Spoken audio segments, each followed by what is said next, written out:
ক্ষতিগ্রস্ত যিনি আছেন, ক্ষতিগ্রস্ত হলো গঙ্গামণি ত্রিপুরা। তিনি বাদী হয়ে একটি মামলা করেন এবং এই মামলার 7 জনকে আসামি করেন, বেতনদানীয় এবং অজ্ঞাতনামা আসামি থাকে।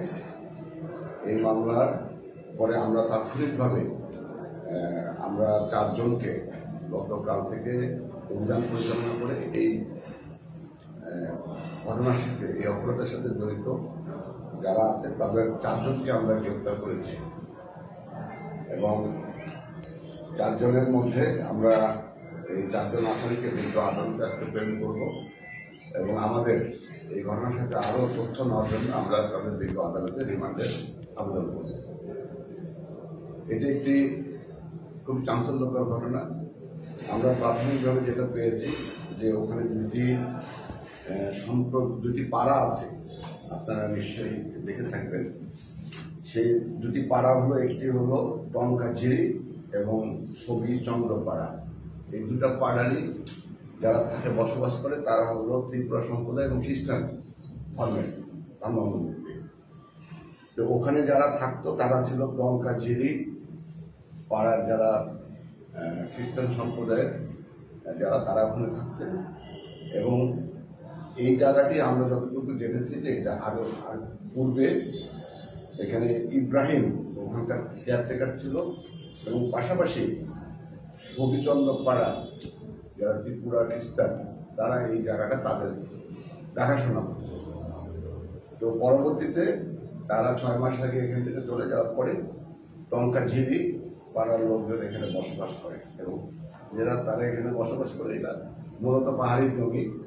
ত্রিপুরায় দীর্ঘদিন ধরে তারা করতো, চাষাবাদ করতো। যে টঙ্কাঝিরি পক্ষের লোকজনই এখানে মামলাটা করেছে, কেননা টঙ্কাঝিরির পাড়ার যে বাদী গঙ্গামণি ত্রিপুরা তিনি বলেন যে গত তারিখে তাদের যে ঘর ছিল ওখানে তাদের তারা বেশ কিছুদিন এখানে ছিল, সেই ঘরগুলো তারা অপরপক্ষ এটা পুরাই দেয় এবং তাদের কাছে পূর্বে চাঁদা দাবি করেছিল। তো মোটামুটি এটা হওয়ার পরে আমরা তাৎক্ষণিকভাবে পুলিশি সহায়তা প্রদান করেছে। আজকে আমি এবং দিদি সাহেব আমরা নিজেরাও ঘটনাস্থলে গিয়েছি, সেখানকার স্থানীয় মানুষদের সাথে কথা বলেছি। তো আমরা প্রাথমিকভাবে যেটা পেয়েছি, এটা দুটি সম্প্রদায়ের মধ্যে মূলত বিরোধ এবং জমি নিয়ে আগে থেকেই বিরোধ। এই বিরোধের জের ধরে এই ঘটনাটি ঘটেছে।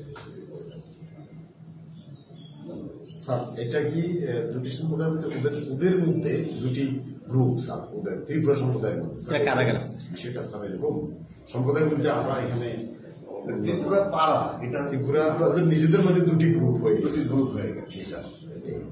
স্যার আরেকটা বিষয় স্যার, ইব্রাহিম কার কেয়ারটেকার ছিলেন স্যার? তো কেয়ারটেকার ছিলেন, বাট এই জায়গা কি ডিসি স্যারের খাট জায়গা আপনারা কি জানেন নাকি অন্য কেউ কারো? আমরা এখানে কিছু কথা থেকে যা স্যার পরিষ্কার বলে দিই, এখানে কথিত আছে এটা এক সময় এসপির বাগান এবং বেনজির আহমদের বাগান হিসেবে আমরা জানতাম। সে ব্যাপারে আপনাদের আচ্ছা, আমাদের মনে হয় যে এসপি মহোদয় বিস্তারিত বলেছেন, আপনারা সবগুলোই মোটামুটি শুনেছেন। তো দুটি ত্রিপুরার মধ্যে দুটি সব পাড়ার মধ্যে কিন্তু যে দ্বন্দ্বটা এটা 1983-84 সাল থেকে অনেকটা চলে আসে। তো মাঝে 10-12 বছর আগে কথিত আছে যে এটি এসপি বাগান কিংবা সাবেক আইজিপি মহোদয়ের বাগান বলে পরিচিত। তো এই সংক্রান্ত আসলে আমরা কোনো তথ্য প্রমাণ বা কোনো কাগজপত্র কিন্তু আমাদের কাছে এখন পর্যন্ত আসেনি। তারপর যদি আসে সেক্ষেত্রে আমরা সেটি আর পরিষ্কার করতে পারবো। তো সেই ক্ষেত্রে আমরা এই যখন মামলাগুলো চলমান শুরু হয়, এরপর থেকে কিন্তু এই জায়গাটি দখল বেদখল নিয়ে দুই পক্ষের মধ্যে একটা তাড়াহুড়া লেগে যায়, অপচেষ্টা চলতে থাকে বলে আমরা প্রাথমিকভাবে আমাদের কাছে মনে হয়েছে। তবে এটাই ইস্যু না, ইস্যু হচ্ছে যে ঘর পড়ানোর যে বিষয়টা আছে এটি খুবই দুঃখজনক। এটিকে আমরা কোনোভাবেই স্বাভাবিকভাবে নিতে পারি না, এটা আমরা কখনো কারো কাছ থেকে কাম্য বা কারো কাছ থেকে আমরা আশা করতে পারি না। তো আমরা দৃঢ়ভাবে বলতে চাই যে এই কাজের সাথে যারা যেই কেউ সম্পৃক্ত হোক না কেন, আমরা কঠিনভাবে তাদের বিরুদ্ধে প্রয়োজনীয় ব্যবস্থা গ্রহণ করতে পারবো। কেউ পাবে না যে রেস্কিউ পাবে বা কেউ চলে যাবে, এই ধরনের কোনো সুযোগ থাকবে না এবং সেভাবেই কিন্তু এটার কার্যক্রম করে যেতে। আপনারা জানেন যে এটার বিরুদ্ধে একটা মামলা হয়েছিল, মামলার বিপরীতে কিন্তু এজাহার কিন্তু 7 জনের মধ্যে 4 জনই কিন্তু ইতিমধ্যে গ্রেপ্তার হয়েছে। আমরা বলি যে এটা আসলে খুব কষ্ট হয়েছে, সারা রাত ব্যাপী এই কার্যক্রমকে অভিযানটি পরিচালনা করতে হয়েছে। আমরা আশা করছি এটার ক্লুটা আমরা অতি শীঘ্রই পেয়ে যাব। প্রাথমিকভাবে যে জিনিসটা হয়েছে মনে হয়েছে যে দুটি গ্রুপের মধ্যে একটি অন্তর্ভুক্ত থেকে এটি হয়েছে কোনো ধর্মীয় অনুভূতি থেকে এটি হয়েছে বলে আমাদের কাছে মনে হয়নি। তারপরও আমরা খতিয়ে দেখছি এর পাশাপাশি অন্য কেউ বা তৃতীয় কোনো শক্তি কাজ করছে, সেটা আমাদের ভেবে দেখার বিষয় আছে। আপনাদের আশ্বস্ত করতে চাই, আগামীকাল পার্বত্য মন্ত্রণালয় মাননীয় উপদেষ্টা মহোদয় ভিজিট করবেন। আজকে বান্দরবান জেলায় সন্ধ্যার মধ্যে উনি পৌঁছাবেন।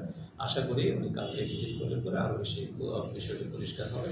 তবে সকলেই কিন্তু এটা নিয়ে কাজ করছে, আমরা সকলেই কাজ করছি, সকল দপ্তর মন্ত্রণালয় সকলেই কিন্তু কাজ করছে। আশা করছি ভালো কিছু ফলাফল আপনাদের অতি শীঘ্রই দিতে পারবো। ধন্যবাদ আপনাদের।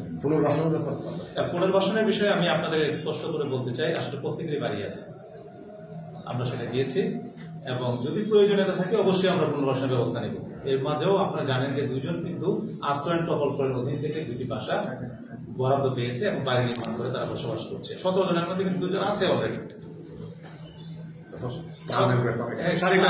যে বিষয়টা আছে আপনারা জানেন যে গতকালকে যখন আমরা শুনেছি সাথে উপজেলা নির্বাহী অফিসার, থানার ভারপ্রাপ্ত কর্মকর্তা সকলেই কিন্তু ঘটনাস্থল পরিদর্শন করেছে। সেখানে কিন্তু সকলকেই কম্বল, তারপরে হচ্ছে 17 কেজি চাল, ডাল, অন্যান্য শুকনো খাবার কিন্তু আমরা কিন্তু সরবরাহ করেছি।